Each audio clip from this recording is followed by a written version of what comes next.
السلام علیکم ورحمۃ اللہ وبرکاتہ۔ نحمده ونصلی علی رسولہ الکریم، اما بعد فاعوذ باللہ من الشیطان الرجیم، بسم اللہ الرحمن الرحیم، رب اشرح لی صدری ویسر لی امری واحلل عقدۃ من لسانی یفقہوا قولی۔ وَإِذَا سَأَلَكَ عِبَادِي عَنِّي فَإِنِّي قَرِيبٌ أُجِيبُ دَعْوَةَ الدَّاعِ إِذَا دَعَانِ فَلْيَسْتَجِيبُوا لِي وَلْيُؤْمِنُوا بِي لَعَلَّهُمْ يَرْشُدُونَ۔ اور جب میرے بندے آپ سے میرے بارے میں سوال کریں تو کہہ دیجئے، بے شک میں قریب ہوں، میں پکارنے والے کی پکار کا جواب دیتا ہوں۔ جب وہ مجھے پکارے تو ان کو چاہیے کہ وہ میرا حکم مانیں اور مجھ پر ایمان رکھیں تاکہ وہ ہدایت پائیں۔ فَاسْتَغْفِرُوهُ ثُمَّ تُوبُوا إِلَيْهِ إِنَّ رَبِّي قَرِيبٌ مُجِيبٌ۔ سو اس سے بخشش مانگو، پھر اس کی طرف پلٹ آؤ، یقیناً میرا رب قریب ہے، قبول کرنے والا ہے۔ الحمدللہ حمد العابدین الشاکرین، ونستغفرک ربنا ونتوکل علیک، ونثنی علیک الخیر کلہ، انت ربنا ونحن عبیدک، لا معبود سواک، لا رکوع ولا سجود ولا تذلل ولا خضوع الا لک۔ تمام حمد اللہ کے لیے ہے، عبادت کرنے والوں کی حمد اور شکر گزاروں کی حمد۔ اے ہمارے رب، ہم تجھ سے بخشش طلب کرتے ہیں اور ہم تجھ پر توکل کرتے ہیں، اور ہم تمام قسم کی خیر کے لیے تیری تعریف کرتے ہیں۔ تو ہمارا رب ہے اور ہم تیرے بندے ہیں، تیرے سوا کوئی معبود برحق نہیں، کوئی رکوع، کوئی سجدہ، کوئی عاجزی اور کوئی خشوع اور فرما برداری نہیں ہے مگر صرف تیرے لیے۔ اللہم صلی علی محمد وعلی آل محمد کما صلیت علی ابراہیم وعلی آل ابراہیم انک حمید مجید۔ اللہم بارک علی محمد وعلی آل محمد کما بارکت علی ابراہیم وعلی آل ابراہیم انک حمید مجید۔ انسان کا سب سے بڑا مسئلہ کیا ہے؟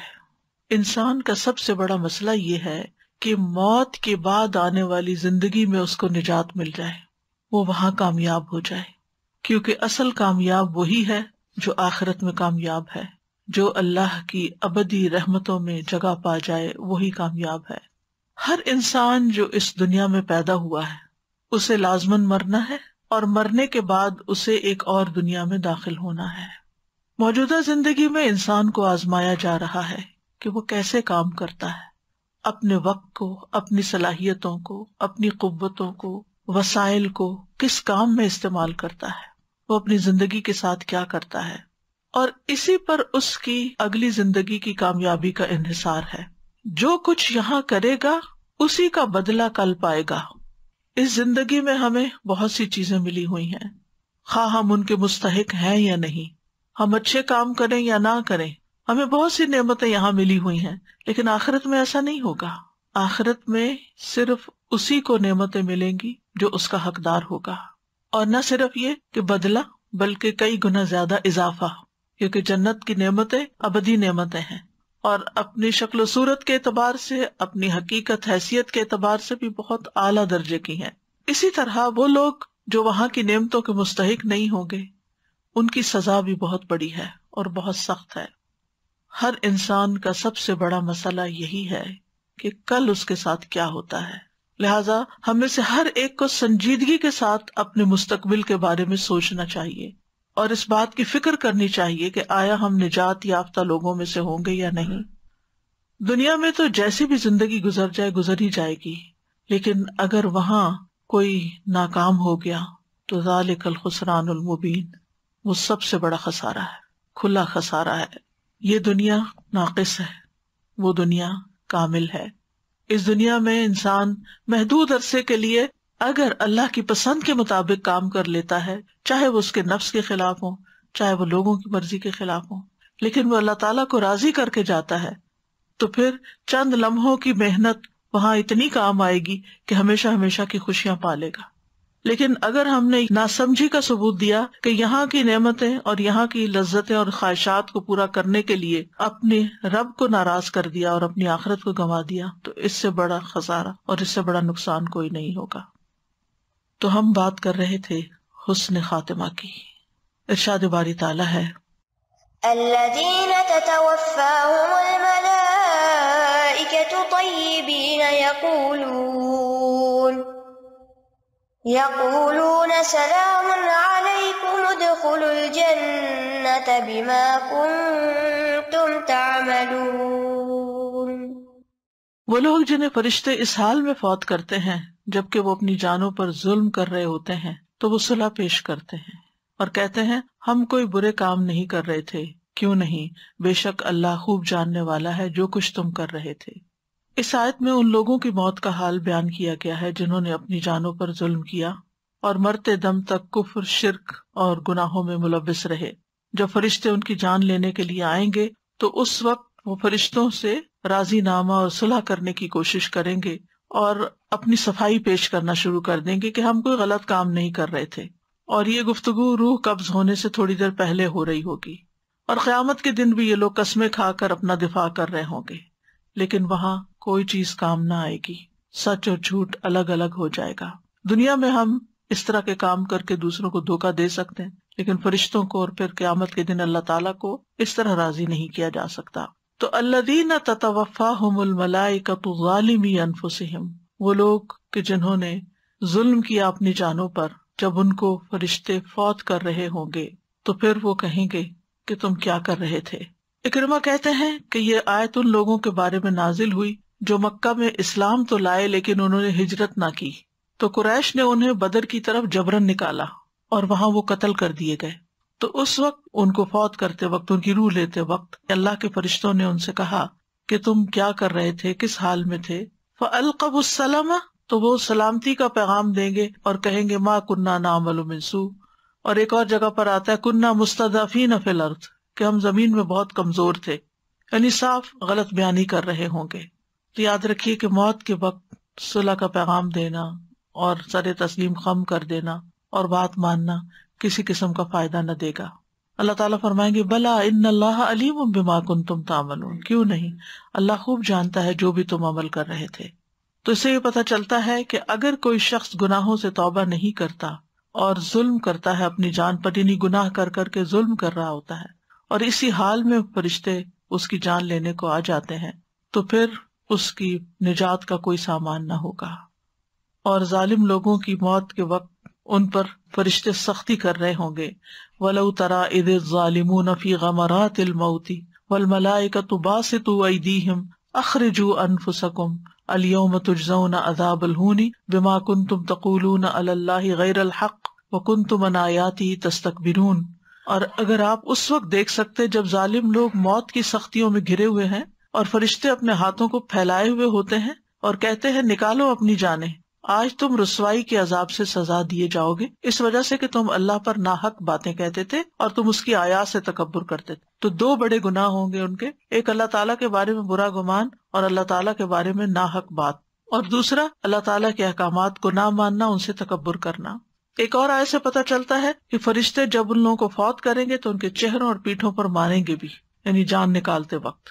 حدیث سے پتہ چلتا ہے کہ اس وقت ان پر جو فرشتے آئیں گے وہ ان کو ڈانٹیں گے اور ان سے کہیں گے اے نفس خبیثہ، اللہ کی ناراضگی اور غصے کی طرف چل، اور پھر سختی سے ان کی روح نکالیں گے اور پھر مسلسل عذاب کی خبر دیں گے ان کو۔ تو اس سے یہ پتہ چلتا ہے کہ آخری وقت انسان کا جو خاتمہ ہے وہ کاؤنٹ کرتا ہے کہ اس نے زندگی کا اختتام کس چیز پر کیا، کسی نیک کام پر کیا یا کسی برے کام پر کیا۔ تو اس بارے میں انسان کو بہت کانشیس رہنا چاہیے۔ اس کے برعکس وہ لوگ جو اچھے کام کر رہے ہوں گے ان کے پاس فرشتے کس حال میں آئیں گے؟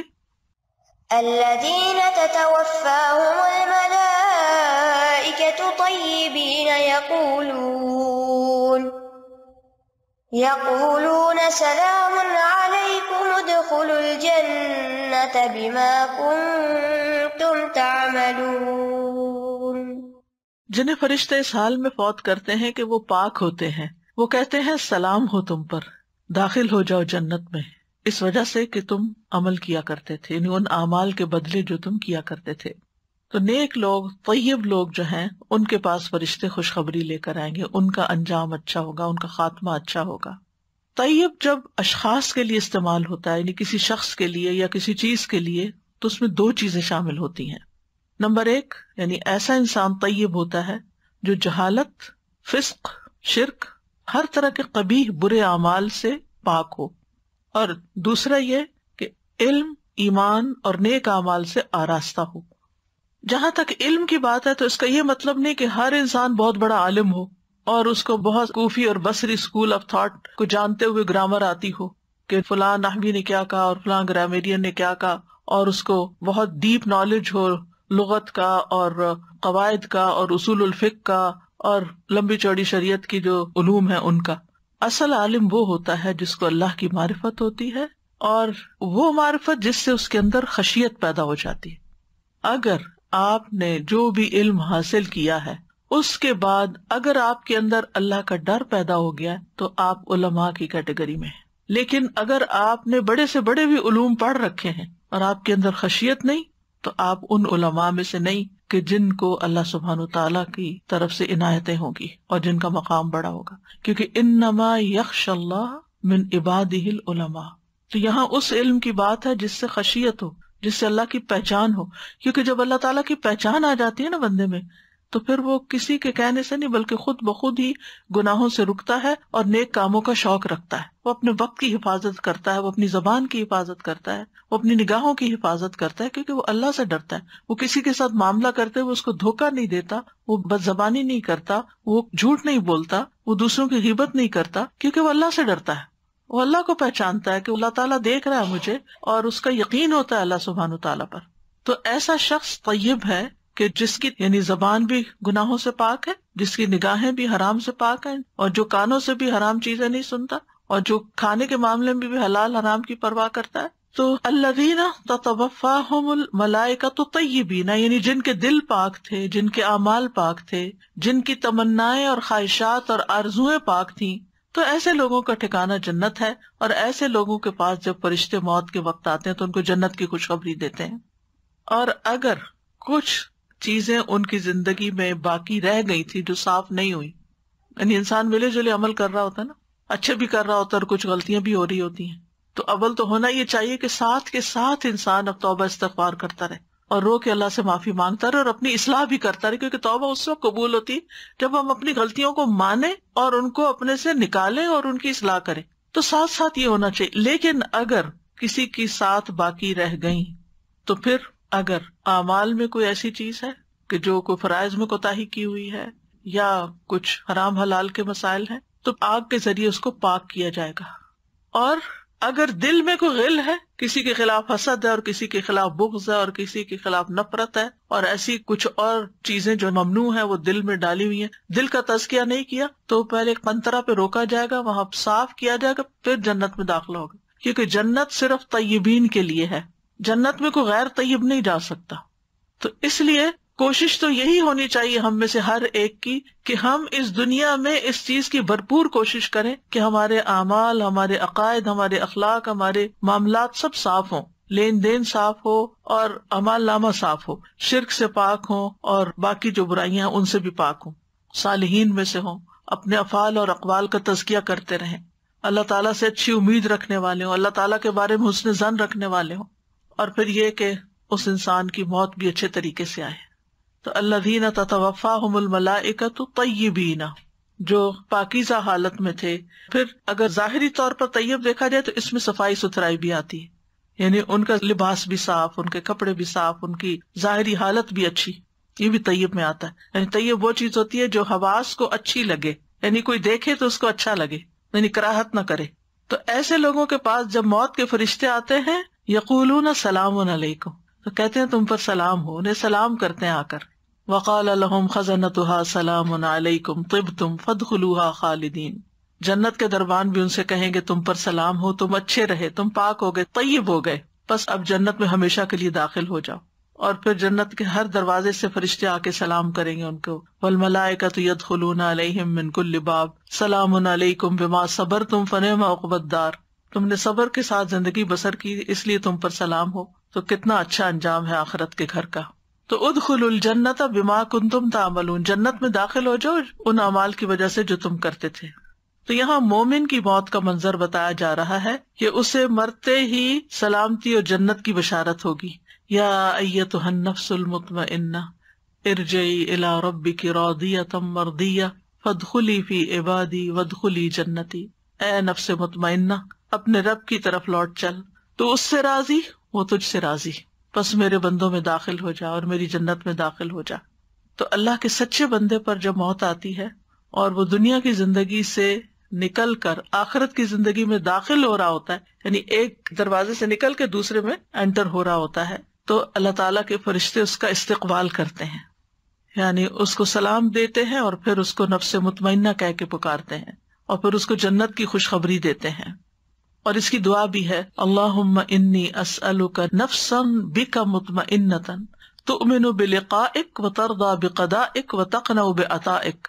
اے اللہ میں تجھ سے ایسا نفس مانگتا ہوں جو تجھ پر مطمئن ہو، تیرے بارے میں راضی ہو، تیرے فیصلوں پہ راضی ہو، تیری ملاقات پہ یقین رکھتا ہو، تیرے فیصلے پہ راضی ہو اور تیرے دیے پہ قناعت کرتا ہو، یعنی جو تو نے دیا اس پہ راضی برضا ہے.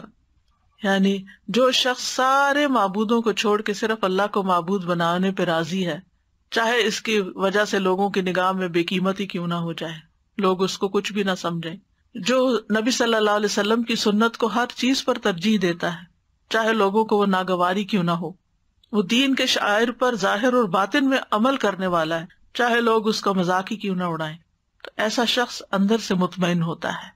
اس کو اس بات کی پرواہ نہیں ہوتی کہ میں لوگوں میں ان پاپولر ہو گیا ہوں، کیونکہ ہم بہت دفعہ ایسے کام اللہ کی ناراضگی کے کرتے ہیں تاکہ لوگوں کے اندر پاپولر ہو جائیں، شہرت کے لیے، پاپولیرٹی کے لیے، ایکسیپٹنس کے لیے، لوگوں کے اندر بڑا نظر آنے کے لیے. جبکہ اللہ تعالیٰ ناراض ہو رہے تھے تو کیا کمایا، لوگ کیا دیں گے ہمیں، کچھ بھی نہیں. اس کے برعکس اگر ہم اپنے لباس میں، اپنی حیا میں، اپنے طور طریقوں میں ان چیزوں کی پابندی کریں جو اللہ تعالیٰ نے ہم سے کہی ہے، تو اللہ راضی ہوگا اور اس کا انجام اچھا ہے. اگر وقتی طور پر کسی نے آپ کے لباس کی تعریف کر دی، آپ کی لپسٹک کی تعریف کر دی، کیا ملا آپ کو؟ کیا آپ کو کوئی سرٹیفکیٹ دے دیا انہوں نے، ہمیشہ کے لیے جنت کا سرٹیفکیٹ مل گیا؟ کچھ بھی تو نہیں ملا. پھر کیوں کیا ایسا کام جو اللہ کو ناراض کرنے والا ہے، صرف بندوں کو دکھانے کے لیے؟ کتنا گھٹیا سودا ہے یہ. تو اگر ہمیں یہ یقین ہو جائے نا اللہ بڑا ہے اور اس کے سوا کوئی بڑا نہیں ہے، اور مجھے صرف وہ کرنا جو میرا رب راضی ہوگا، مجھے لوگوں کی پرواہ نہیں ہے، ایسا ہی شخص اپنے اوپر اس کو ایک کانفیڈینس بھی ہوتا ہے کہ جو میں کر رہا ہوں صحیح کر رہا ہوں، اور وہی نفس سے مطمئنہ ہوتا ہے، اس کے اندر کوئی ریگریٹ نہیں ہوتا، اس کے اندر کوئی پریشانی نہیں ہوتی، اس کے اندر کوئی اپنے ہی خلاف آواز نہیں اٹھ رہی ہوتی کہ تم کیا کر رہے ہو، کہیں تم کچھ ہو، کہیں تم کچھ اور ہو. تو یہ نفس مطمئن جو ہے یہ اللہ کا مطلوب بندہ ہے. اللہ تعالیٰ کے جنت میں ایسے ہی لوگ بسائے جائیں گے جہاں کوئی خوف اور غم نہیں ہوگا. لیکن اگر کوئی شخص نہ اللہ پہ راضی ہے، نہ اللہ کے دین پہ راضی ہے، نہ اللہ کے طریقوں پہ راضی ہے، تو پھر اللہ بھی اس سے راضی کوئی نہیں. راضیۃ مرضیہ، وہ راضی ہے تو پھر اللہ بھی اس سے راضی ہے.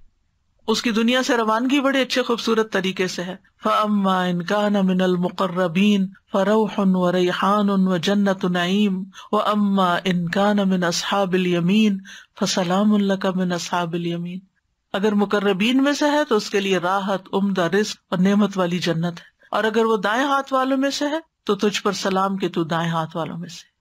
پھر اسی طرح حدیث سے پتہ چلتا ہے کہ جو فرشتے آتے ہیں وہ روشن چہروں والے، اور پھر جنت کا کفن لاتے ہیں اور جنت کی خوشبو لاتے ہیں اور تا حد نگاہ بیٹھ جاتے ہیں، اور پھر آسانی سے روح نکال کے لے جاتے ہیں. اور اس وقت مومن پھر اللہ کی ملاقات کا شوق رکھتا ہے، اور مومن کی جان نکل رہی ہوتی ہے اور وہ اللہ کی تعریف کر رہا ہوتا ہے، اللہ سے ناراض نہیں ہوتا. یعنی مومن کے لیے موت راحت کا سامان کیوں ہے؟ کیونکہ اس کو یہ یقین ہوتا ہے کہ میں اللہ سے ملاقات کے لیے جا رہا ہوں. حسن بصری کہتے ہیں مومن کے لیے راحت صرف اللہ کی ملاقات میں ہی ہے. بندوں سے آپ ملاقات کرتے ہیں نا، کچھ باتیں آپ کو اچھی لگتی ہیں، کوئی نہ کوئی بات ایسی اچھی نہیں بھی لگتی بعض اوقات، تو وہ دل میں لے کے چلے آتے ہیں. لیکن مومن کی خوشی اللہ کی ملاقات میں ہے، اور جس کی راحت اللہ کی ملاقات میں ہو تو اس کی موت کا دن اس کے لیے خوشی کا دن ہوگا، امن، عزت اور شرف کا دن ہوگا. لیکن ہم سب اپنے دلوں کے اندر جھانکیں کہ ہمیں اللہ کی ملاقات کا کتنا شوق ہے اور اس کے لیے کیا تیاری ہے. تو بہرحال چند علامتیں اچھے خاتمے کی آج آپ کے سامنے رکھوں گی. ان میں سب سے پہلے تو توحید پر خاتمہ ہونا، لا الہ الا اللہ کا نصیب ہو جانا. جس کو یہ نصیب ہو جائے وہ خوش قسمت ترین انسان ہے، کیونکہ جو شخص لا الہ الا اللہ کا یقین رکھتے ہوئے فوت ہوگا وہ جنت میں داخل ہوگا. تو یاد رکھے صرف زبانی کلامی نہیں، یقین بھی کہ میرا الہ اور معبود ایک ہی ہے. طلحہ بن عبید اللہ کہتے ہیں میں نے رسول اللہ صلی اللہ علیہ وسلم کو یہ فرماتے ہوئے سنا، میں ایک ایسا کلمہ جانتا ہوں کہ اگر کوئی شخص اپنی موت کے وقت وہ کلمہ کہہ لے تو اس کے لیے روح نکلنے میں سہولت ہو جائے اور قیامت کے دن اس کے لیے باعث نور ہو. تو عمر رضی اللہ عنہ نے فرمایا میں وہ کلمہ جانتا ہوں. ابو طلحہ نے پوچھا وہ کیا کلمہ ہے؟ فرمایا وہی جو نبی صلی اللہ علیہ وسلم نے اپنے چچا کے سامنے پیش کیا تھا، لا الہ الا اللہ. تو اس کی دعا کرنی چاہیے، ہمیں اپنی خاص دعاؤں میں لکھ لینا چاہیے کہ یا اللہ مرتے وقت کلمہ نصیب ہو. اور پھر شرک سے پاک ہوں، شرک خفی سے بھی اور شرک جلی سے بھی، بتوں کی گندگی سے بھی اور اس کے علاوہ ریاکاری سے بھی. پھر اچھے خاتمے کی علامت میں سے ہے کہ موت سے پہلے ہدایت مل جائے انسان کو. براء ابن عازب کہتے ہیں کہ نبی صلی اللہ علیہ وسلم کے پاس ایک آدمی لوہے کی زرہ پہنے ہوئے حاضر ہوا. عرض کیا یا رسول اللہ صلی اللہ علیہ وسلم میں پہلے جنگ میں شریک ہو جاؤں یا پہلے اسلام لاؤں؟ اسی موقع پہ اس کو خیال آیا ہوگا کہ مسلمان والا کہ کتنا مشکل وقت تھا. آپ نے فرمایا پہلے اسلام لاؤ پھر قتال کرنا. چنانچہ وہ پہلے اسلام لایا، اس کے بعد اس نے قتال کیا، وہ شہید کر دیا گیا. آپ نے فرمایا عمل کم کیا لیکن اجر بہت پایا کیونکہ شرک سے نکل آیا تھا. اسی طرح وہ جو 99 لوگوں کا قاتل تھا، یعنی کہ ابھی توبہ کی تھی اور جا رہا تھا نیک لوگوں کی طرف، تو اس کا بھی خاتمہ بخیر ہوا کہ وہ معاف کر دیا گیا. اسی طرح نیک عمل پہ خاتمہ ہونا. نبی صلی اللہ علیہ وسلم نے فرمایا جو شخص اللہ کی رضا چاہنے کے لیے ایک دن روزہ رکھے اور اسی پر اس کا اختتام ہو، یعنی فوت ہو جائے روزے کی حالت میں، تو وہ جنت میں داخل ہوگا. جو شخص اللہ کی رضا چاہنے کے لیے صدقہ کرے اور اسی پر اس کا اختتام ہو تو وہ جنت میں داخل ہو جائے گا. ابھی کچھ دن پہلے نسیم آپا فوت ہو جائے تو یہ سنڈے کو مجھے بتا رہی تھی، نسرین کے کوئی صاحب تھے تو وہ کسی یونیورسٹی کے لیے فنڈ ریزنگ کر رہے تھے، تو انہوں نے ان سے بھی ذکر کیا تو انہوں نے بھی $100 دے دیا اور اسی دن ان کی چند گھنٹوں کے بعد وفات ہو گئی. تو اپنی زندگی میں روز صدقہ کرنے کی عادت ڈالیں، چاہے تھوڑا ہی کیوں نہ ہو. جو حیثیت ہے، زیادہ آ جائے تو زیادہ دے، تھوڑا ہے تو تھوڑا، لیکن کوئی دن صدقے کے بغیر نہ جائے. ہمیں نہیں پتا ہماری وفات کس دن ہوگی، اور اگر ہم بیمار ہو جائے اور اس قابل نہ رہے تو اپنی اولاد کو یا جو بھی کوئی پاس ہے اس کو وصیت کریں کہ جب تک میری روح نکل نہ جائے اور نکلنے کے بعد بھی صدقہ نہیں چھوڑنا. اور اگر اسی طرح کسی شخص کی جو فوت ہو رہا ہو جان نہ نکل رہی ہو تو اس کی طرف سے صدقہ کریں، کیونکہ بعض اوقات بہت لمبا ہو جاتا ہے نا معاملہ، نزع کی حالت طویل ہو جاتی ہے، اوپر والے بھی تنگ پڑ جاتے ہیں، تو ان کو بھی کہیں کہ صدقہ کریں. انس رضی اللہ عنہ کہتے ہیں کہ رسول اللہ صلی اللہ علیہ وسلم نے فرمایا کسی شخص پہ اس وقت تک تعجب نہ کیا کرو جب تک یہ نہ دیکھ لو کہ اس کا خاتمہ کس کام پہ ہو رہا ہے، اینڈ ٹائم پہ کیا ہوا اس کے ساتھ، کیونکہ خوش قسمت وہ ہے جس کا اینڈ اچھا ہو. کیونکہ بعض اوقات ساری زندگی ایک انسان اچھے کام کرتا رہتا ہے، اگر اس حالت میں فوت ہو جائے تو جنت میں چلا جاتا ہے، لیکن بعض اوقات بوڑھے بزرگوں کے لوگوں کے اندر تبدیلی آ جاتی ہے، نمازیں چھوڑ بیٹھتے ہیں. میں پرسنلی ایک خاتون کو جانتی ہوں کہ جو اپنی جوانی میں اور اپنی باقی زندگی تہجد گزار رہی، سب نیکی نماز، پتہ نہیں کیا ہوا نماز چھوڑ دی آخر میں آ کے. کوشش کے باوجود بھی، ان کو سمجھانے کے باوجود، سب کچھ کرنے کا ان کا دل ہی نہیں چاہتا تھا. تو اللہ تعالیٰ سے معافی مانگنی چاہیے اور توبہ کرنی چاہیے. کل بھی ہم نے پڑھا تھا نا ربنا لا تزغ قلوبنا بعد اذ ہدیتنا. تو دل کی حالت کا نہیں پتا ہوتا کس وقت پھر جائے کس وقت بدل جائے. آج اگر ہمیں شوق ہے نا کسی نیکی کے کرنے کا تو پہلے تو توفیق مانگے اور اس کے بعد یہ کہ پھر شکر ادا کرے، یعنی نیکی کرنے سے پہلے توفیق مانگتے رہے اور جب نیکی ہو جائے تو شکر ادا کیا کرے کہ اللہ تیرا شکر ہے تو نے یہ کام کروا لیا، تاکہ یہ شکر مزید نیکی کو کھینچ لانے کا سبب بنے. احسان نہ جتایا کریں کہ میں نے اتنا کر لیا، کیونکہ اگر احسان جتائیں گے تو آئندہ نہیں موقع ملنے کا، کیونکہ احسان جتانا جو ہوتا ہے نا ناشکرے پن کی علامت ہوتی ہے، یعنی کام کر کے پھر مینشن کرتے رہنا اس کو. اور اسی طرح بعض اوقات ایک شخص طویل زندگی گناہوں میں گزارتا ہے، لوگ اس کو لان تان کرتے رہتے ہیں، پھر اس کو اچانک ہدایت ہو جاتی ہے، اس میں تبدیلی آ جاتی ہے اور اختتام اس کا اچھا ہو جاتا ہے، توبہ استغفار کر لیتا ہے. تو اگر انسان زندگی نیک اعمال میں گزارے گا تو انشاءاللہ اختتام بھی اچھا ہوگا، لیکن اللہ کی توفیق سے ہی ہو سکتا ہے. کوئی اپنے کسی نیک عمل پہ غرور نہ کرے اور اپنے آپ کو بڑی چیز نہ سمجھے. ماضی کے کچھ نیک لوگ تھے جن کو نیک اعمال پر خاتمے کی توفیق نصیب ہوئی. ان میں سے ایک ابو ثعلبہ خشنی اور مجاہد بن جبر ہیں. دونوں اس حال میں فوت ہوئے کہ وہ دونوں اللہ تعالیٰ کے سامنے سجدے میں پڑے ہوئے تھے، سجدے میں جان نکلی۔ عبد الرحمن بن ابان بن عثمان، حضرت عثمان کے پوتے ہیں، یہ اپنے گھر سے مسجد کی طرف نکلے، چاشت کی نماز پڑھی اور مسجد میں ہی فوت ہو گئے۔ یحییٰ بن عمار اس حال میں فوت ہوئے کہ وہ سورۃ القیامہ کی تفسیر کر رہے تھے۔ ابو زرع محدث اس وقت دنیا سے رخصت ہوئے جب وہ ایک حدیث کی سند پڑھ رہے تھے۔ عبد الحمید کشک کا بھی نام سنا آپ نے اس کا؟ یہ ایجپشن اسکالر ہیں، جب میں یونیورسٹی میں پڑھتی تھی بہت زبردست تفسیر کرتے تھے اور بہت اچھی بہت گہری باتیں ہوتی تھی ان کی طرح۔ عامیہ لینگویج میں ہے، ایجپشن ڈائلیکٹ میں، لیکن بہت نیک انسان تھے، کشک کے نام سے پہچانے جاتے۔ یہ جمعے کے دن سے بڑی محبت کرتے تھے۔ ان کا دنیا میں جو آخری جمعہ تھا انہوں نے غسل کیا، خوشبو لگائی، مسجد جانے کی تیاری کی اور مسجد کی طرف گئے تو 2 رکعت نماز پڑھ رہے تھے داخلے کی، دوسری رکعت میں روح قبض ہو گئی، یعنی خود اپنے پاؤں پہ چل کے گئے ہیں، جیسے ہر جمعے جاتے ہیں ایسے ہی گئے۔ تو اب ظاہر ہے کہ مسجد میں اسی کی ڈیتھ ہو سکتی ہے جو مسجد جاتا ہو، جو مسجد ہی نہ جائے وہ اچانک اٹھا کے کوئی تھوڑی لے جائے گا، مرنے کے قریب ہے اس کی جان، یہاں آ کے نکلے۔ تو اس لیے اچھی عادات کو، نیک کاموں کو تسلسل کے ساتھ کرنا چاہیے، چھوڑ نہیں دینا چاہیے۔ 4 دن کر لیا پھر چھوڑ دیا، پھر کر لیا پھر چھوڑ دیا، چاہے تھوڑے کام کریں لیکن مستقل کریں اور روزانہ کی بنیاد پر کرنے کی عادت ڈالیں، کیونکہ انسان ایک نیک کام کرتا ہے پھر وہ چھوڑ کے بالکل دنیا کی طرف چلا جاتا ہے تو یہ خسارے کا سودا ہے۔ دنیا کتنی بھی کما لیں گے کس کے کام آئے گی؟ ہمیں خود کے لیے کتنا چاہیے ہوتا ہے، اور اگر کم پہ بھی گزارا کر سکیں تو کم پہ گزارا کر لیں، لیکن اپنی آخرت کو کمپرومائز نہ کریں۔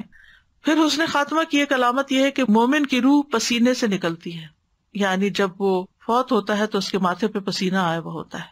پھر ایک اور علامت یہ کہ مرنے کے بعد اس کی اچھی تعریف ہوتی ہے۔ رسول اللہ صلی اللہ علیہ وسلم نے فرمایا، قریب ہے کہ تم جنت والوں کو آگ والوں میں سے پہچان لو گے، یعنی دنیا میں۔ لوگوں نے عرض کیا، یا رسول اللہ کس طرح؟ آپ نے فرمایا، تعریف کرنے سے اور برائی کرنے سے۔ تم میں سے بعض پر گواہ ہیں، یعنی لوگ آپ کے بارے میں کیا گواہی دیتے ہیں۔ انس بن مالک کہتے ہیں کہ صحابہ کا گزر ایک جنازے پہ ہوا تو لوگ اس کی تعریف کرنے لگے، یہ سن کے آپ نے فرمایا واجب ہو گئی۔ پھر دوسرے جنازے کا گزر ہوا تو لوگ اس کی برائی کرنے لگے، آپ نے فرمایا واجب ہو گئی۔ اس پر عمر بن خطاب رضی اللہ عنہ نے پوچھا کہ یا رسول اللہ صلی اللہ علیہ وسلم کیا چیز واجب ہو گئی؟ آپ نے فرمایا، جس میت کی تم لوگوں نے تعریف کی اس کے لیے تو جنت واجب ہو گئی، اور جس کی تم نے برائی کی اس کے لیے آگ واجب ہو گئی۔ تم لوگ زمین میں اللہ کے گواہ ہو۔ یہ تو اچھے خاتمے کی علامات تھیں۔ اب برے خاتمے کی علامات کیا ہیں؟ برے خاتمے کے 2 درجے ہیں، اللہ تعالیٰ ہمیں ان سے بچا کے رکھے۔ نمبر 1، موت کے وقت دل میں شکوک و شبہات ہونا، اللہ کے بارے میں، دین کے بارے میں، یا انکار ہونا۔ نمبر 2، موت کے وقت دل میں دنیا کی محبت اور حرام خواہشات کا غلبہ۔ اور اس میں آپ دیکھیں گے کہ عام طور پر لوگ جو دنیا میں کر رہے ہوتے ہیں نا کام، موت کے وقت بھی وہی باتیں کر رہے ہوتے ہیں۔ پھر اسی طرح شرک پہ خاتمہ ہونا، کفر پہ خاتمہ ہونا، اللہ اور اس کے رسول صلی اللہ علیہ وسلم کی مخالفت پر خاتمہ ہونا، دین کا مذاق اڑانا اور اس پہ خاتمہ ہونا، یا دین حق سے پھر جانا، ملحد بن جانا۔ اور پھر موت کے وقت اللہ کی ناراضگی کا کوئی کام کرتے ہونا، جیسے کسی کانسرٹ میں بیٹھے ہوئے ہیں یا کوئی ایسے کام کرے، سگریٹ نوشی کر رہے ہیں یا شراب پی رہے ہیں یا زنا کر رہے ہیں یا اور کوئی حرام کام، سود کا لین دین کر رہے ہیں، کوئی بھی ایسا غلط کام کر رہے ہیں جس سے اللہ تعالیٰ ناراض ہوتا ہے، تو اس حال میں اگر موت آ جاتی ہے تو یہ بھی برے خاتمے کی علامت ہے۔ پھر اسی طرح یعنی مرتے وقت دنیا کا ذکر کرنا، یعنی بعض لوگوں کے اگر اینڈ ٹائم کی سٹوریز آپ پڑھیں تو وہ آخری وقت میں کیا بات کر رہے تھے۔ اس پر میں نے ایک آرٹیکل پڑھا تھا، ہاسپٹل میں کوئی ڈاکٹر تھا، اس نے لکھا تھا کہ میرے سامنے تقریباً 100 لوگوں کی ڈیتھ ہوئی ہے اور مختلف میرے تجربات ہیں، جس میں انہوں نے بتایا کہ کوئی میچ کی بات کر رہا تھا، وہ فلاں جیت گیا، فلاں ہار گیا، کوئی گانا گا رہا تھا، کوئی سودا بیچ رہا تھا، اور کوئی اور اسی طرح، یعنی جو کام دنیا میں وہ زیادہ کرتے تھے موت کے وقت، جو ہر وقت ہمارے خیالوں میں نہیں چیز چھائی رہتی، یعنی ہمیں اپنے اندر کے خیال کا بھی جائزہ لینا چاہیے کہ کیا چیز ہمارے اوپر غالب آئی ہوئی، حاوی ہوئی بھی ہے۔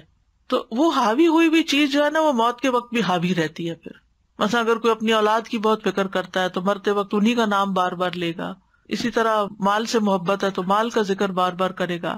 پھر اسی طرح یہ ہے کہ قرض ادا نہ کرنا جو ہے وہ بھی برے خاتمے کا سبب بن سکتا ہے، یعنی جان بوجھ کے قرض ادا نہ کرنا۔ نبی صلی اللہ علیہ وسلم نے قرض کے ساتھ کیا معاملہ کیا اور آپ کی امت کیا معاملہ کر رہی ہے، اور ہم عام طور پر اس کو بڑا معمولی سمجھتے ہیں۔ اور آج کے دور میں آپ دیکھیں یہ فتنہ کتنا بڑھ گیا ہے، گھر خریدنا چاہتے ہیں تو قرض لے کر، گاڑی خریدنی ہے تو قرض لے کر، گھر کو ڈیکوریٹ کرنا ہے تو قرض لے کر، شادی کرنی ہے تو قرض لے کر، تعلیم حاصل کرنی ہے تو قرض لے کر، ویکیشن پہ جانا ہے تو قرض لے کر، حتیٰ کہ عید کی قربانی کرنی ہے تو وہ بھی قرض پر، کریڈٹ کارڈ پر۔ کریڈٹ کارڈ پر آپ نے پے تو نہیں کیا ہوتا ابھی، وہ تو کسی اور نے آپ کی خرید کر دے دی نا، اس کو تو آپ مہینے بعد پے کریں گے، اور اگر اس سے بھی زیادہ آگے گیا تو پھر تو کچھ چیزیں تو ناگزیر ہو سکتی ہیں، یعنی قرض کا لین دین بعض حالات میں جو انسان بہت مشکل میں آ جاتا ہے تو ناگزیر ہوتا ہے، لیکن صرف عیش و عشرت کی خاطر قرض لیتے جانا اور دنیا بڑھانے کی خاطر، ایک گھر ہے معقول طریقے سے رہ رہے ہیں لیکن نہیں، اس سے زیادہ اچھا ہونا چاہیے، اس سے زیادہ بہتر علاقے میں ہونا چاہیے، اس سے زیادہ بڑی چیز ہونی چاہیے، بڑی گاڑی ہونی چاہیے، یعنی جو دل کے اندر خواہشات ہیں ان کو پورا کرنے کے لیے قرض پر چیزیں لیتے جانا جو ہے، یعنی اب تو یہ کہ بعضوں کا چھوٹی سے چھوٹی چیز بھی ہو، کچھ بھی خریدنا ہو، یعنی کیش کا تو بہت کم رواج رہ گیا، اور پھر اگر کارڈ سے دیتے بھی ہیں تو ڈیبٹ کارڈ کی بجائے کریڈٹ کارڈ پہ چیزیں لی جا رہی ہوتی ہیں۔ حالانکہ نبی صلی اللہ علیہ وسلم نے قرض میں پڑنے سے خبردار کیا ہے۔ جابر رضی اللہ عنہ کہتے ہیں ایک آدمی فوت ہو گیا، ہم نے اسے غسل دیا، حنوط لگائی، کفن پہنایا اور نماز جنازہ کے لیے رسول اللہ صلی اللہ علیہ وسلم کی خدمت میں حاضر ہوئے۔ چند قدم چل کر آپ نے پوچھا، یعنی آپ آ رہے تھے جنازہ پڑھانے، آپ نے پوچھا اس پر کوئی قرض تو نہیں؟ لوگوں نے بتایا 2 دینار قرض ہے، اور آپ وہیں سے واپس ہو گئے۔ ابو قتادہ نے ان کی ذمہ داری اپنے اوپر لے لی، تو ہم رسول اللہ صلی اللہ علیہ وسلم کی خدمت میں حاضر ہوئے۔ ابو قتادہ نے عرض کی، یا رسول اللہ اس کا قرض میرے ذمہ ہے۔ رسول اللہ صلی اللہ علیہ وسلم نے فرمایا، مقروض کا حق تم پر آ گیا ہے اور مرنے والا اس سے بری ہو گیا ہے، اس کی رجعت ہے اب تمہارے اوپر پکڑ۔ انہوں نے عرض کیا، جی ہاں۔ اس پر آپ نے نماز جنازہ پڑھا دی۔ صرف ایک دن گزرا تھا کہ آپ نے ابو قتادہ سے پوچھا ان 2 دیناروں کا کیا بنا، ادا کر دیے تم نے؟ انہوں نے عرض کیا وہ کل ہی تو مرا ہے۔ بہرحال اگلے دن جب وہ آپ کی خدمت میں حاضر ہوئے تو عرض کیا، یا رسول اللہ صلی اللہ علیہ وسلم میں نے قرض ادا کر دیا ہے۔ تو آپ نے فرمایا اب اس کا جسم ٹھنڈا ہوا ہے، یعنی میت کی کھال قبر میں ٹھنڈی نہیں ہو سکتی جب تک صحیح طور پر قرض ادا نہ ہو جائے۔ ابن عمر کہتے ہیں رسول اللہ صلی اللہ علیہ وسلم نے فرمایا، جو شخص 1 دینار یا درہم کا قرض رکھتے ہوئے مرے وہ اس کے اعمال میں سے کاٹ لیا جائے گا، یعنی عمل اس کا لے لیا جائے گا، کیونکہ وہاں کوئی درہم و دینار نہیں ہوں گے۔ صحیح مسلم کی روایت میں ہے، شہید سے سوائے قرض کے سب گناہ بخش دیے جاتے ہیں۔ آپ دیکھیں کہ اپنی جان دینے والا، اپنا خون بہانے والا، اس کا سب کچھ معاف ہے، پہلا قطرہ زمین پہ گرتا سب معاف ہو جاتا ہے، ایک چیز معاف نہیں ہوتی اور وہ قرض ہے۔ لیکن افسوس کے ساتھ کہنا پڑتا ہے کہ قرض کے معاملے میں لوگ بہت بہت غفلت برتتے، یعنی لے لیا اور اس کے بعد بھول گئے۔ اگر کوئی بھول بھی جائے نا تو اس کو یاد کرا دینا چاہیے تاکہ اس کے اوپر نہیں، یا پھر معاف کرے، لیکن اکثر ایسے ہوتا ہے کہ لوگ واپس نہیں کرتے۔ اور ایسا نہیں ہوتا کہ کر نہیں سکتے، کر سکتے بھی ہوتے ہیں تو جان بوجھ کے نہیں کرتے، قرض میں رہنے کو پسند کرتے کہ کوئی ہمارا مال تو نہیں خرچ ہونا، کسی اور کا ہے، ہم اپنے کو کہیں اور انویسٹ کرتے ہیں، وہ زیادہ کی حوث ہے نا۔ پھر اسی طرح سوء خاتمہ میں خودکشی بھی آتی ہے، خودکشی۔ پھر موت کے وقت کلمہ نصیب نہ ہونا۔ عبدالعزیز بن ابی داؤد کہتے ہیں، میں موت کے وقت ایک شخص کے پاس موجود تھا جس کو لا الہ الا اللہ کی تلقین کی جا رہی تھی۔ اس نے آخر میں جو کچھ کہا وہ یہ تھا کہ جو تم کہتے ہو میں اس کا انکار کرتا ہوں، میں نہیں مانتا۔ جب وہ مر گیا تو میں نے اس سے پوچھا، جو راوی سن رہے تھے، اس کا کیا مسئلہ کیا تھا؟ کہا وہ شراب کا عادی تھا۔ تو عبدالعزیز کہا کرتے تھے، گناہوں سے ڈرو، یہی وہ ایک معمولی سی چیز ہے جس نے اس شخص کو کفر میں مبتلا کر دیا موت کے وقت۔ کیونکہ ہوتا یہ نا کہ انسان جب کوئی حرام کام کر رہا تو اس کو کوئی ایک بھی منع کرتا ہے، دوسرا تیسرا چوتھا، ایک مسلمان معاشرے میں، گھرانے میں تو یہ ہوتا ہے نا، سب روکتے ہیں، چھوڑ دو اس کو، غلط ہے غلط ہے، تو وہ انکار کرتا ہے، نہیں چھوڑتا۔ تو جب اعمال میں انکار ہے، اللہ تعالیٰ کے حکم کی پرواہ نہیں تو اللہ کی پرواہ کب؟ پھر اسی طرح حافظ ذہبی نے اپنی کتاب الکبائر میں ذکر کیا ہے کہ ایک شخص ان لوگوں میں سے تھا جو شطرنج کھیلتے تھے۔ جب اس کے پاس موت کا وقت آیا تو کہا گیا لا الہ الا اللہ، تو اس نے کہا میں کھیل میں تمہارے ساتھ موجود ہوں، یعنی کہ کھیل کی بات کی۔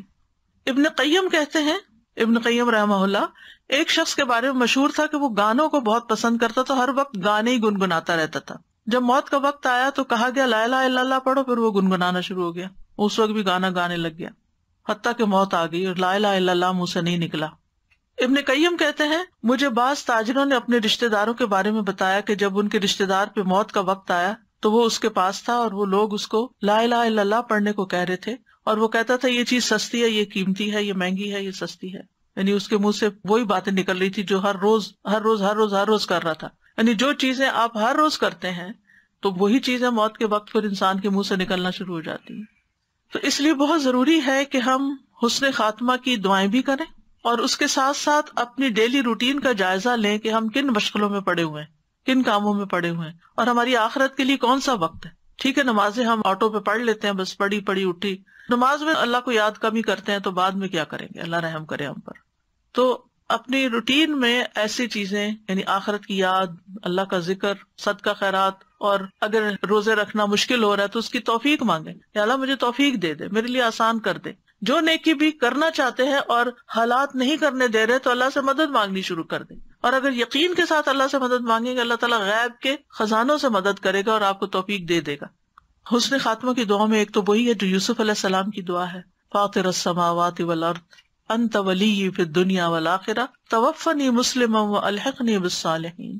اور پھر ابراہیم علیہ السلام کی دعا، رب ھب لی حکما والحقنی بالصالحین. اور پھر ربنا لا تزغ قلوبنا بعد اذ ہدیتنا، یعنی اللہ ہدایت دے دی ہے تو ہمیں بھٹکانا نہیں، ہمارے دل ٹیڑھے نہ کرنا، موت تک ہم ایمان پر قائم رہیں. یعنی مجھے حکمت عطا کرو، مجھے نیک لوگوں کے ساتھ ملا دے، اور پھر ہدایت دینے کے بعد دلوں کو ٹیڑھا نہ کر، اور اپنے پاس سے ہمیں رحمت عطا فرما. وَهَبْ لَنَا مِن لَّدُنْكَ رَحْمَةً إِنَّكَ أَنتَ الْوَهَّابُ، بلا شبہ تو ہی سب کچھ عطا کرنے والا ہے. پھر ربنا فاغفر لنا ذنوبنا وکفر عنا سیئاتنا وتوفنا مع الابرار. اے ہمارے رب، بس ہمارے گناہ معاف کر دے اور ہماری برائیاں ہم سے دور کر دے اور ہمیں نیک لوگوں کے ساتھ موت دے.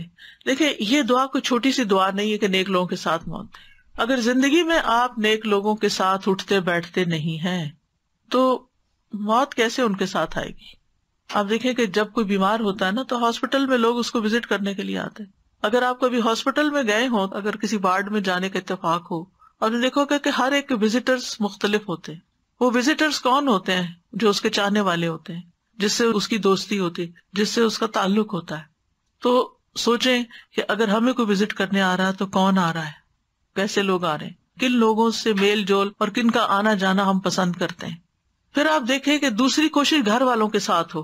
یعنی یا تو اسپتال میں موت آتی عام طور پر، باقی تو اللہ کو پتا ہے، کسی کی تو خوش قسمت کی مسجد میں آتی ہے اور کسی کی حرم پاک میں اور کسی کی اللہ کے راستے میں جا رہا ہوتا ہے. تو یہ تو ہر ایک کا اپنی قسمت ہے، اللہ تعالیٰ سب کے لیے اچھا کرے. لیکن عمومی طور پر یا انسان گھر میں مرتا ہے یا اسپتال میں مرتا ہے نا. تو ان دو جگہوں پر ہمارے آس پاس کون ہوگا؟ اس لیے گھر والوں کی بھی اصلاح کی اور ان کی ہدایت کی اپنے اندر اتنی تڑپ رکھیں کہ رو رو کے ان کی ہدایت کے لیے دعائیں کریں. کیونکہ بعض اوقات چیزیں بنی بنائی نہیں ملتی. کچھ لوگ تو ہوتے ہیں نا، ان کو بنا بنایا ماحول مل جاتا ہے، نیک شوہر مل گیا، نیک اولاد مل گئی، نیک بہن بھائی ہوئے، آخری وقت میں وہی پاس ہیں تو کلمہ پڑھ رہے ہیں اور ذکر کر رہے ہیں، اور کوئی قرآن پڑھ رہا ہے اور کوئی کچھ کر رہا ہے. لیکن اگر آپ سمجھتے ہیں کہ آپ کے ساتھ ایسا نہیں ہے تو پھر اس کی دعا شروع کر. اللہ تعالیٰ خیر کے خزانوں سے مدد کرے گا اور اسباب پیدا کر دے گا. کیونکہ جس چیز کی ہم طلب رکھتے ہیں نا، تو اللہ بھی ہماری سچائی کو جانتا ہے کہ ہم کیا چاہتے ہیں. تو ان کے لیے دعائیں کریں. اور پھر اگلی دعا میں کیا ہے؟ ربنا افرغ علینا صبرا وتوفنا مسلمین. اللہ اسلام کی حالت میں فرما برداری کرتے ہوئے، اطاعت کرتے ہوئے ہمیں موت آئے. پھر مسند احمد کی روایت ہے، اللہم توفنا مسلمین واحینا مسلمین والحقنا بالصالحین غیر خزایا ولا مفتونین. اے اللہ ہمیں حالت اسلام میں موت عطا فرما، حالت اسلام میں زندہ رکھ اور نیک لوگوں میں شامل فرما کہ ہم نہ رسوا ہوں اور نہ کسی فتنے کا شکار ہوں. کیونکہ انسان اپنے دوستوں سے پہچانا جاتا ہے نا. تو نیک لوگوں کا ساتھ پانے کے لیے نیک لوگوں کی صحبت اختیار کی جائے، کیونکہ المرء مع من احب، انسان انہی کے ساتھ ہوگا جن سے وہ محبت کرتا ہے. پھر ہے اللہم احسن عاقبتنا فی الامور کلہا واجرنا من خزی الدنیا وعذاب الآخرہ. اے اللہ تمام معاملات میں ہمارا انجام اچھا کر دے اور ہمیں دنیا کی رسوائی اور آخرت کے عذاب سے محفوظ رکھ. بسر بن ارطاط کہتے ہیں کہ میں نے نبی صلی اللہ علیہ وسلم کو یہ دعا کرتے ہوئے سنا، یعنی اے اللہ میرے معاملات میں سے ہر کام کا انجام اچھا ہو. اللہم احسن عاقبتنا فی الامور کلہا، سارے کام، ہر چیز کا انجام اچھا ہو. ہمارا کیا حال ہوتا ہے کہ جب کوئی اہم کام ہوتا ہے، کوئی بڑا فنکشن ہے، کوئی پارٹی ارینج کر رہے ہیں، کوئی بزنس کر رہے ہیں، تو اس میں ہم فکر مند ہوتے ہیں اور دعا کر لیتے ہیں یا اللہ اس کا انجام بخیر ہو. یا کوئی سفر پہ جا رہا ہو، عام طور پر چھوٹے چھوٹے معاملات میں نہیں، اگرچہ ہمیں فکر ہوتی ہے لیکن ہم دعا نہیں کرتے. جیسے کھانا ہی پکانے لگتے ہیں تو ہمیں نہیں خیال آتا کہ اس کا بھی انجام اچھا ہو، کہ عین آخر میں جل ہی نہ جائے. تو یہ دعا اتنی خوبصورت ہے کہ سارے معاملات میں ہمارا انجام اچھا ہو، ہر چیز کا اینڈ اچھا ہو. وَأَجِرْنَا مِنْ خِزْيِ الدُّنْيَا وَعَذَابِ الْآخِرَةِ، ہمیں دنیا کی تباہی اور ہلاکتوں سے بچا. دنیا کی رسوائی اور دنیا کی تباہی اور اس کی مصیبتیں اور اس کا دھوکہ اور اس کا شر اور اس کی ذلت اور حقارت اور بے عزتی، یہ سب چیزیں بھی اللہ ان سے محفوظ رکھے، اور آخرت کے جتنے بھی عذاب کی قسمیں ان سب سے بھی.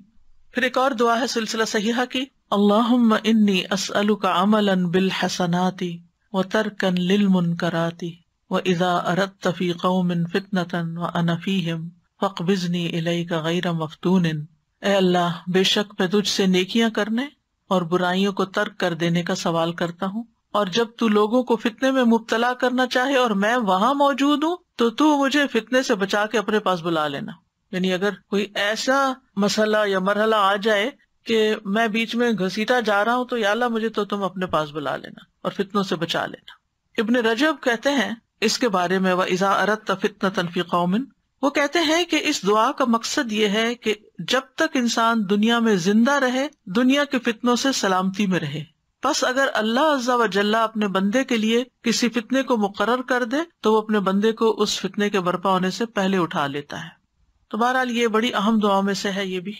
اور پھر اللہم بعلمک الغیب وقدرتک علی الخلق احیینی ما علمت الحیات خیرا لی وتوفنی اذا علمت الوفات خیرا لی. اللہم واسألک خشیتک فی الغیب والشہادہ واسألک کلمۃ الحق فی الرضا والغضب واسألک القصد فی الفقر والغنى واسألک نعیما لا ينفد واسألک قرۃ عین لا تنقطع واسألک الرضا بعد القضاء واسألک برد العیش بعد الموت واسألک لذۃ النظر الی وجہک والشوق الی لقائک فی غیر ضراء مضرۃ ولا فتنة مضلۃ. اللہم زیننا بزینۃ الایمان وجعلنا ھداۃ مہتدین.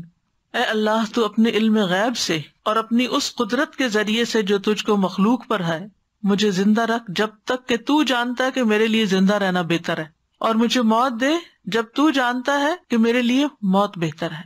اے اللہ، میں ظاہر اور باطن میں تیرا خوف مانگتا ہوں، اور خوشی اور غصے کے وقت حق بات کہنے کی توفیق مانگتا ہوں، خوشی اور غصے کے وقت، اور محتاجی اور غنا میں میانہ روی مانگتا ہوں، اعتدال، اسراف نہیں، اور نہ ختم ہونے والی نعمت مانگتا ہوں، اور نہ قطع ہونے والی آنکھوں کی ٹھنڈک مانگتا ہوں، اور تقدیر پر راضی رہنے کا سوال کرتا ہوں، اور موت کے بعد کی زندگی کی ٹھنڈک مانگتا ہوں، اور تیرے چہرے کو دیکھنے کی لذت کا سوال کرتا ہوں، اور تجھ سے ملاقات کا شوق مانگتا ہوں. شوق بھی تو ہو نا، بغیر اس کے کہ کسی نقصان دہ مصیبت میں پھنسوں یا کسی گمراہ کن فتنے میں مبتلا ہوں.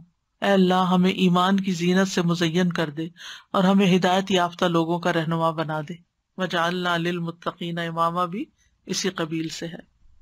تو اس میں بھی اچھے خاتمے کی دعا ہے، اور ایمان والی زندگی ہو تو زندہ رہیں، اور اگر کہیں کسی فتنے میں پڑنے کا ڈر ہو تو دنیا سے چلے جائیں، لیکن آگے کی زندگی بھی اچھی ہو. السلام علیکم ورحمۃ اللہ وبرکاتہ. استاذہ، میری آنٹی کچھ عرصہ پہلے فوت ہوئی ہیں، اور وہ مسجد کے بچوں کو قرآن وہی دیتی تھی. وہ کہتی تھی جب ان کے قرآن کا وقت آئے تو مجھے بتا دو، میں پیسے دوں گی اور آپ قرآن. اور فوت ہو گئی. اور کچھ دن پہلے ان کی بہو کا فون آیا کہ میں نے آپ کے پاس آنا ہے. امی خواب میں آئی ہیں اور انہوں نے کہا ہے کہ تم نے ہمیرا کو پیسے نہیں دیے. ہسبینڈ کے خواب میں آئی، ان کے بیٹے تھے جو. تو انہوں نے کہا کہ ہاں جی. تو انہوں نے $100 نکالے. تو انہوں نے کہا نہیں. تو انہوں نے پوچھا کہ پھر کتنے دو؟ تو انہوں نے کہا 500 دو بچوں کے لیے. اور وہ آئی اور انہوں نے مجھے دیے کہ امی نے خاص طور پہ کہا تھا تو ہم نے یہ دینے ہیں، کہ وہ آ کے کہہ کے گئی ہے. تو سبحان اللہ، ایسا ہوتا ہے کہ عادت تھی ان کی، اور سچائی کے ساتھ عادت، اخلاص کے ساتھ. کوئی پیسہ اپنے اوپر نہیں لگاتی تھی، اور یہ کہتی تھی کہ بس تم مجھے یہ بتایا کرو کہ کہاں پر کس چیز کی ضرورت. بچوں کے تحفے اور بچوں کے قرآن، کہ وہ خوش ہو جائیں، قرآن سے راضی ہوں. تحفے سے خوش ہو جاتا ہے نا، ایک دم مانوس ہوتے ہیں. آپ تجربہ کر کے دیکھیں، جو بچہ آپ کی ویسے بات نہیں سنے گا، اگر آپ کوئی چیز نکال کے دیں گے تو آ جائے گا آپ کے پاس. اور ایک اور چیز شیئر کر سکتے کہ جنازہ تھا اسلام مسجد میں، اور وہ کوئی ایکٹر تھے بہت مشہور انڈیا کے. تو شیخ جنہوں نے جنازہ پڑھایا انہوں نے کہا کہ یہ ساری زندگی انہوں نے فلموں میں کام کیا تھا، لیکن آپ یہ دیکھیں کہ ان کا خاتمہ کس پہ ہوا ہے. وہ قرآن کی تفسیر پڑھانے لگ گئے تھے، وہ حافظ قرآن تھے، لیکن انہوں نے زندگی میں فلموں میں کام کیا. تو انہوں نے کہا کہ جو ان کی برائی ہے آپ اس کو اپنے ساتھ قبر میں لے کر جائیں اور کبھی بھی اس کو مینشن نہ کریں، لیکن ہم یہی دیکھیں گے کہ اللہ سبحانہ و تعالیٰ نے ان کا خاتمہ کس پہ کیا. کہ انہوں نے اللہ کی توحید کی باتیں کرنی شروع کر دی تھی. ابھی حدیث بھی تو ہم نے پڑھی ہے نا کہ ساری زندگی غلط کام کرتا رہا، اللہ تعالیٰ نے آخر میں توفیق دے دی. تو ہم تو صرف ظاہری ایکٹنگ دیکھ رہے ہیں نا، پتہ نہیں کون سی چھپی نیکیاں ہوں گی ایسی کہ جس کی وجہ سے اللہ تعالیٰ نے ہدایت دے دی. کئی مرتبہ ایسا ہوتا ہے نا کہ ابھی پچھلے دنوں ایک میڈیا کے اوپر ایک آدمی کی ڈیتھ ہوئی ہے، بہت خوفناک، اور وہ کہتے ہیں محلے والوں کو بو آ رہی تھی اور اتنی عجیب سی بو تھی. انہوں نے سارا ڈھونڈا، پتا کیا کوئی جانور مرا ہوا ہے، جانور مرا ہوا ہے، نہیں پتا چلتا تھا کون ہے. خاص وہ گلی کے اندر گزرتے تھے، چھوٹے محلہ نہیں ہوتا وہ ہے. تو وہ انہوں نے باقاعدہ وہاں پھر انٹرویو لیے، لوگوں کو پوچھنا شروع کیا، آس پاس دروازے کٹکھٹائے کہ یہ بو کہاں سے آ رہی ہے. بہت صفائی کروائی، کہتے ہیں 7 دن گزر گئے اور بو بڑھتی چلی جائے. آخر کار ایک دروازے پر وہ انہوں نے کہا کہ ایک شخص ہے جو یہاں پر رہتا ہے، اکیلا رہتا تھا، اور اس کا پتہ کرتے ہیں، یہ کہیں نظر نہیں آیا بہت دنوں سے. تو وہ پتہ کیا، کیونکہ اس کا عقیدہ بھی نہیں درست تھا، وہ کبھی مسجد میں نہیں نظر آیا تھا، کبھی باہر نظر ہی نہیں آیا تھا کبھی. اس کا پتہ کیا تو اندر وہ جب دروازہ توڑا اور پولیس کو بلایا سب سے پہلے کہ دیکھیں یہاں پہ کیا ہو رہا ہے، تو وہ باتھ روم میں ننگا پڑا ہوا تھا اور پوری اس کی جو لاش تھی وہ سوج گئی ہوئی تھی. تو لوگوں سے پوچھا، کسی سے ایک اس کا جو فون نمبر تھا اس سے لوگوں کو کانٹیکٹ کیا کہ بھئی تم فون آیا، اس کو چارجر پہ لگا کے بات کی. تو انہوں نے کہا کہ یہ نا لوگوں کو شرک پہ لے کے آتا تھا اور ان کے عقیدے خراب کرتا تھا. تو اللہ تعالیٰ بھی، میں کہتی ہوں کہ ان کی ایسے لوگوں کی پھر ظاہر کر دیتا ہے. اللہ بچائے بس. اگر کوئی سبق لے تو ہم سبق بھی تو نہیں لیتے. استاذہ، جب نیک لوگوں کے ساتھ خاتمے کی بات ہوتی ہے، اس کا ایگزیکٹلی کیا مطلب ہوتا ہے؟ جیسے نیک لوگوں کی صحبت تو ہوتی ہے، لیکن نیک لوگوں کے ساتھ خاتمہ کیا مطلب ہوا؟ لوگوں کے ساتھ آخر ہمارا نیک لوگوں کی ہی ساتھ ہو، دنیا میں بھی اور آخرت میں بھی. یعنی جب ہم فوت ہوں تو اس وقت ہمارے ساتھ نیک لوگ ہی ہوں. یعنی ظاہر ہے کہ جنازہ پڑھانے والے بھی اگر نیک لوگ ہوں گے تو ان کی دعا قبول ہوگی ہمارے حق میں. بعد میں ہمارے لیے دعائیں کریں گے تو ان کی دعائیں قبول ہوں گی. مرنے کے بعد بھی یاد رکھیں گے. جو لوگ دنیا کی وجہ سے آپ سے محبت کرتے ہیں نا، جب آپ کے پاس دنیا نہیں رہتی تو وہ اپنی محبت چھوڑ دیتے ہیں. یعنی ہمیں نیکی پر استقامت عطا فرما حتیٰ کہ ہماری موت آ جائے. یعنی فزیکلی بھی اور اس کے علاوہ قلبی طور پر بھی، دلی طور پر بھی آپ کی محبت ان سے ہو، کیونکہ المرء مع من احب. جو سزا میرے نانی کا انتقال ہوا تھا جب میں گریڈ 5 میں تھی، تو آلموسٹ 30 ایئرس پرانی بات ہے. تو ڈیتھ بیڈ پہ تھی میری نانی اور کنٹینیوس علم نشرہ سورہ پڑھ رہی تھی. مطلب وہ اتنا پڑھی کہ میں چلتے پھرتے ان کے ارد گرد تھی اور مجھے وہ سورہ یاد ہو گیا تھا. اور جب وہ نزا کی حالت میں تھی تو ان کی زبان پلٹ گئی تھی، لیکن اس حال میں بھی مطلب مجھے کبھی ہوتا تھا، ہم نانی کو امی بولتی تھی، مطلب امی ایسے کیوں پڑھ رہی ہیں؟ میں اپنی ممی کو بولتی تھی نہ کرو اپنا، کیا پوری زبان پلٹ گئی ہے. لیکن پڑھتے پڑھتے علم نشرہ ان کا انتقال ہوا. اور ان کی نیکیاں جو میں تو جب بہت چھوٹی تھی، لیکن آج بھی 30 ایئرز گزر گئے، لیکن جب بھی ان کی بات آتی ہے ہر کوئی یہی تعریف کرتا ہے کہ ایک تو ان کی نیکی تھی کہ ہر رشتے کو بنا کر رکھنا، اور کھانا بہت زیادہ کھلاتی تھی ہر کسی کو. کوئی گھر میں آ جائے تو ہمارے پاس کبھی یہ نہیں ہوتا تھا کہ کسی کو بس ایسے ہی بس بھیج دیا بنا کھانا کھلائے، چاہے جو بھی ہو جائے کھلا کر بھیجتی تھی. اور 3 سال پہلے جب ممی کا انتقال ہوا، میں وہاں نہیں تھی. میرے بھائی بول رہے تھے کہ ایسی حالت ہو گئی تھی ممی کی، بالکل کھڑے ہونے نہیں آ رہا تھا. لیکن انتقال سے تھوڑی دیر پہلے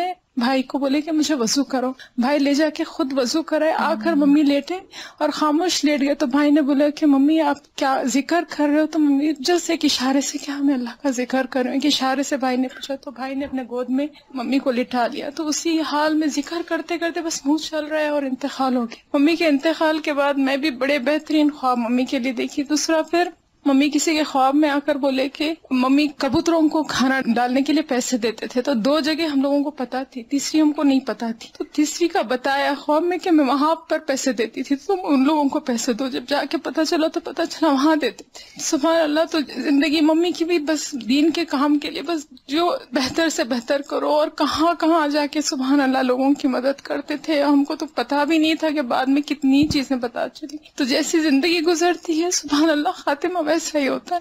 اور یہ جو آپ کی بات سن کے مجھے یاد ہے کہ یہ جو طیبین کی بات ہے، طیب کا مطلب پاک ہوتا ہے نا، کہ مجھے وضو کراؤ، اور وضو کر کے اور پھر لیٹ کے اور ذکر کرتے کرتے دنیا سے رخصت ہو جانا. السلام علیکم استاد جی، ایک سوال ہے. جیسے آپ نے بولا کہ صدقہ انسان کی جب روح نکل رہی ہوتی ہے تو آسانی کے لیے صدقہ بھی دیں تو بہت اچھا آسان ہے. اب جیسے صدقہ کہیں باکس رکھے ہوتے ہیں صدقے کے، کہیں رکھے ہوتے ہیں ڈونیشن کے، اور کبھی کبھی ایسا ہوتا ہے کہ کوئی کہتا ہے یہ صدقے میں ڈال دینا، تو مسجدوں کے اندر یا کئی چیزیں سیل ہو رہی ہوتی ہیں تو یہ پتا ہے کہ وہ ڈونیشن میں ہی جاتے ہیں، پیسے اللہ کے نام میں ہی جاتے ہیں. تو آپ مجھے پلیز یہ بتائیں کہ صدقہ صدقے کے ہی ڈبے میں جانا چاہیے یا ہم ڈونیشن میں بھی دے سکتے ہیں؟ کہیں بھی دے دیں، اور ہم کھانے کی چیز لے لیں یا کچھ بھی کر دیں، وہ صدقہ ہی ہے نا؟ بہت وسیع معنی ہے صدقے کا. یعنی ڈپینڈ کرتا ہے آپ کہاں پر ہیں اس وقت، آپ کے آس پاس کون ہے، آپ کو کس کا دل میں خیال آ گیا ہے. جیسے میری والدہ کے جب ہاسپٹل میں تھی تو ظاہر کہ آئی سی یو میں تھی، لیکن دوسرا تیسرا دن تھا، تو ایسے ہی میرے دل میں خیال آیا کہ کیوں نہ ان کے لیے کوئی خاص صدقہ کیا جائے. ویسے تو صدقہ ہم کر رہے تھے، لیکن مجھے خیال ہے کہ بیماروں پہ صدقہ کرنا چاہیے. تو وہ تو ایک پرائیویٹ ہاسپٹل میں تھی، تو میں نے فوراً اپنے داماد کو بھیجا کہ جا کے تو جو گورنمنٹ کا ہاسپٹل ہے اور اس کے باہر بھی لوگ بیٹھے ہوتے ہیں، تو وہاں پھر اس نے جا کے تو لوگوں کو کھانے پینے کی چیزیں دی، بچوں کو بھی ساتھ لے گیا، بچوں کے ہاتھ سے بھی دلوائی. اسی دن صبح پھر ان کا انتقال ہو گیا. تو یعنی کئی جگہوں پہ انسان کر سکتا ہے، لیکن ایسے دل میں خاص خیال آ جاتا ہے نا کہ یہ یہاں زیادہ ضرورت ہے، کسی بھی شکل میں. یعنی یہ سوچتے نہ رہ جائیں یہاں یہ لکھا ہے، یہاں یہ کرنا ہے، وہ کرنا ہے، بس دے ڈالیں، نکالیں. میرا سوال یہ تھا استاذہ کہ بعض اوقات آپ کسی کو بھی کچھ سمجھاتے رہتے ہیں یا کچھ، تو وہ دین کی طرف نہیں آتے یا راغب نہیں ہوتا یا کچھ بھی کہنے پہ، لیکن آپ کا دل اس طرف مائل رہتا ہے کہ کسی طریقے سے، جیسے آپ نے ابھی فرمایا کہ ان کے لیے بہت دعا کرنی چاہیے، لیکن اگر اسی حال میں خدا نخواستہ کوئی دنیا سے چلا جاتا ہے تو اس کے بعد بھی اس کے لیے خیر کی دعا کر سکتے ہیں. بالکل دعا بھی کر سکتے ہیں، اس کی طرف سے صدقہ بھی کر سکتے ہیں. استاذہ جی میں یہ شیئر کرنا چاہتی کہ نیک لوگوں کا جو ساتھ ہوتا ہے، کئی مرتبہ انسان ایسے سچویشن میں ہوتا ہے، کومے میں لوگ ہوتے ہیں یا ایسی حالت میں ہوتا ہے کہ وہ خود کچھ ہل نہیں سکتا، وہ ایسی حالت میں ہوتا ہے تو اس کو ایسے لوگ چاہیے ہوتے ہیں آس پاس جو اس کے پاس قرآن لگا دیں، جو اس کو وضو کرائیں، جو اس کو نماز کے وقت کم از کم یاد کرائیں کہ نماز پڑھو، کیونکہ بے ہوشی کی حالت میں تو کچھ پتہ نہیں چل رہا ہوتا. بالکل مریض تو بے بس ہوتا ہے نا، وہ تو اپنے لیے کچھ نہیں کر پا رہا ہوتا. عام طور پہ جب حالت خراب ہوتی تو یاسین سنائی جاتی ہے، تو میں نے یہ کہا کہ جب میرا وقت آئے یاسین بھی سنائی جائے، لیکن جو بھی میرے پاس بیٹھا وہ کلمہ ضرور پڑھتا رہے. اور دوسری کہ مجھے ہرگز وینٹیلیٹر نہ لگایا جائے، سکون سے جانے دیا جائے. تو یہ بات صحیح میں کر رہی ہوں؟ ہاں یہ تو ٹھیک ہے، وینٹیلیٹر بھی نہ لگایا جائے اور لا الہ الا اللہ بھی پڑھایا جائے، لیکن یاسین والی جو ہے نا یہ روایت ضعیف ہے. اچھا، قرآن کا کوئی بھی حصہ جو آسانی سے پڑھ سکتے. صحیح. لیکن اس وقت حالت اتنی خراب ہو رہی ہوتی آدمی کی کہ بعض وقت ممکن اسے یاد نہ رہا، لیکن اگر کان میں لا الہ الا اللہ آ رہا ہوتا ہے، سن رہا ہوتا آدمی، تو پھر یہ کہ اس کی زبان پر بھی وہ ورد ہو جاتا ہے. اگر زبان بند بھی ہوگی تو دل میں وہ ہو جاتا ہے. استاذہ جی پچھلی دفعہ بھی آپ نے یہ شیئر کیا تھا اپنی والدہ کے بارے میں نا، کہ اس وقت پھر آپ صدقے پہ بہت زیادہ، تو میں اپنا بس ایکسپیرینس شیئر کرنے چاہ رہی ہوں، اس لیے کہ اب ٹیکنالوجی اتنی ایڈوانس ہو گئی ہے کہ انشاءاللہ اور لوگوں کو بھی فائدہ ہوگا. بس یہ بات اتنی زیادہ میرے دل میں تھی، تو ہم نے بھی اپنا ایک بھائی اس میں کووڈ میں لوز کیا ہے، تو ان کا جب لاسٹ تھا تو یہی ٹیکنالوجی کی میں بات کر رہی ہوں کہ ایڈوانس ہے، تو بچوں نے ویڈیو کال ان کی بالکل لاسٹ مومنٹس پہ نا، جو ہم لوگ بہن بھائی باہر تھے، انہوں نے کہا کہ آپ کرنے ابھی تو تھوڑے ہوش میں ہیں اور بات بھی کر رہے ہیں، پھر بعد میں شاید ممکن نہ ہو، پتہ چل رہا تھا ان کی طبیعت کا. تو اس وقت انہوں نے جیسے ہی کرائی تو فوراً میرے ذہن میں آپ کی وہ بات آئی، اور استاذہ جی بالکل کلاس شروع ہونے والی تھی اور فوری طور پہ اب سمجھ میں نہیں آتا، تو مجھے وہی ایپ کھولا اور اس میں اللہ کا نے توفیق جتنی تھی تو صدقہ ان کی اس نیت کے ساتھ، تو سبحان اللہ، اللہ تعالیٰ نے اتنی چیزیں آسان کر دی. اور پھر کلاس کے ختم ہونے سے پہلے ہی اللہ سبحانہ تعالیٰ نے ان کے لیے آسانی فرما دی. تو میں صرف اس لیے شیئر کر رہی ہوں کہ آج کل ٹیکنالوجی سے فائدہ ہمیں اٹھانا چاہیے، ورنہ تو بعض اوقات انسان سوچتا ہے کہ یہاں آس پاس کون ہے، کوئی ہے نہیں، تب کریں کیا. پھر دعا ہے اللہم اصلح لی دینی الذی ہوا عصمت امری واصلح لی دنیای التی فیہا معاشی وَأَصْلِحْ لِي آخِرَتِي الَّتِي فِيهَا مَعَادِي وَاجْعَلِ الْحَيَاةَ زِيَادَةً لِّي فِي كُلِّ خَيْرٍ وَاجْعَلِ الْمَوْتَ رَاحَةً لِّي مِن كُلِّ شَرٍ. اے اللہ میرے دین کو درست فرما جو میرے معاملات کا محافظ ہے، اور میری دنیا کو درست فرما جس میں میرا معاش ہے، اور میری آخرت کو درست فرما جس میں میرا لوٹنا ہے، اور میری زندگی کو ہر بھلائی میں میرے لیے زیادتی کا باعث بنا دے، اور موت کو میرے لیے ہر شر سے راحت کا باعث بنا دے، یعنی میری موت میرے لیے ہر تکلیف سے دور ہونے کا ذریعہ بن جائے۔ ابو ہریرہ کہتے ہیں کہ رسول اللہ صلی اللہ علیہ وسلم یہ دعا مانگا کرتے تھے۔ ایک اور دعا بھی ہے، یہ حضرت عمر کی دعا ہے، اللہم ارزقنی شہادۃ فی سبیلک واجعل موتی فی بلد رسولک صلی اللہ علیہ وسلم، اے اللہ مجھے اپنے راستے میں شہادت عطا کر اور میری موت اپنے رسول کے شہر میں مقدر کر دے، آمین۔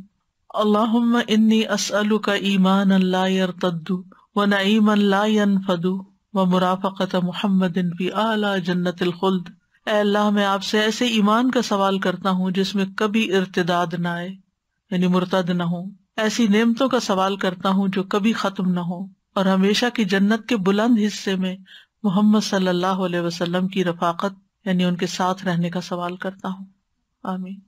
پھر ایک اور دعا ہے، اللہم انی اعوذ بک من الہدم واعوذ بک من التردی واعوذ بک من الغرق والحرق والہرم واعوذ بک ان یتخبطنی الشیطان عند الموت واعوذ بک ان اموت فی سبیلک مدبرا واعوذ بک ان اموت لدیغا، اے اللہ میں تیری پناہ چاہتا ہوں کہ کوئی چیز، مکان یا دیوار مجھ پہ آ گرے، ہدم منہدم ہو، یا کسی بلند مقام سے گر پڑوں یعنی گر کے نہ مروں، اور میں تیری پناہ چاہتا ہوں کہ غرق ہونے سے یعنی پانی میں ڈوب کے، جلنے سے یعنی آگ میں، یا از حد بوڑھا ہو جانے سے یعنی اس سے بھی مجھے بچانا، اور میں تیری پناہ چاہتا ہوں اس سے کہ شیطان مجھے موت کے وقت بدحواس کر دے، اور اس بات سے پناہ مانگتا ہوں کہ تیرے راستے میں جہاد سے پیٹ پھیرتے ہوئے مروں، یعنی دین کے کام سے منہ موڑ کے مروں، اور میں اس سے پناہ مانگتا ہوں کہ زہریلے جانور کے کاٹنے سے مجھے موت آئے، یعنی یہ کچھ موتوں سے بچنے کی دعا ہے۔ اللہ سبحانہ وتعالی ہم سب کا خاتمہ ایمان پر کرے۔ وآخر دعوانا ان الحمد للہ رب العالمین، سبحانک اللہم وبحمدک، اشہد ان لا الہ الا انت، استغفرک واتوب الیک۔ السلام علیکم ورحمۃ اللہ وبرکاتہ۔